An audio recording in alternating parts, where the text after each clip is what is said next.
अस्सलाम वालेकुम गाइस, आज हम बना रहे हैं पुदीने का जूस। पुदीने के जूस के लिए लेमन चाहिए मुझे 4 अदर, मैंने काट के रख दिए हैं। पुदीना चाहिए 1 मुट्ठी, चीनी चाहिए और स्प्राइट चाहिए।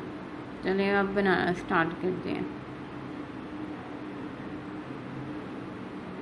मैंने एक जग लिया है, इसके अंदर 1 मुट्ठी भर के मैं पुदीना ऐड करूँगी।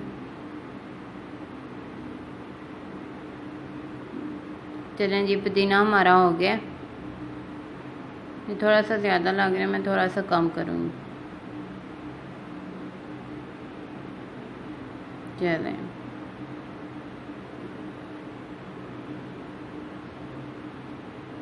इसके अंदर चीनी ऐड करेंगे।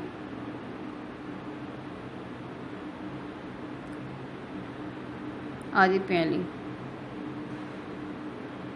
पानी ऐड करेंगे,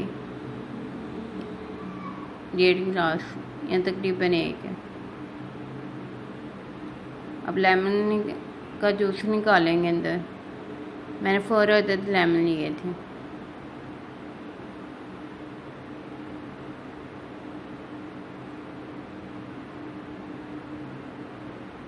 ऐसे ही सबका निकाल लेंगे।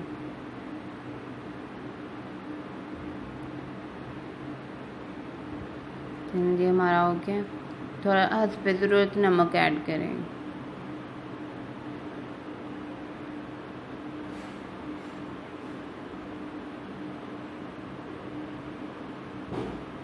चलेंगे, जूस हमारा तैयार हो गया।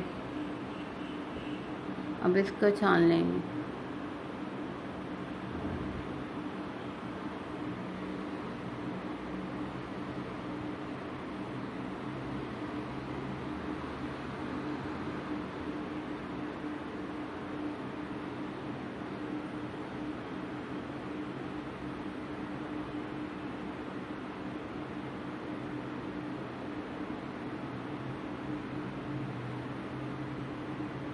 इसके अंदर बर्फ़ ऐड कर देंगे और पहले स्प्राइट ऐड करेंगे, तकरीबन 1 गिलास। अब ज़्यादा भी ऐड कर सकते हैं। इसके अंदर मैंने बर्फ़ डाल दी। चलें जी, हमारा जूस तैयार हो गया। गर्मियों की इंतहाई बेहतरीन drink. Yes, friends, share all the friends and families. I hope you like it. अगर ड्रिंक अच्छी लगी हो तो सब्सक्राइब कर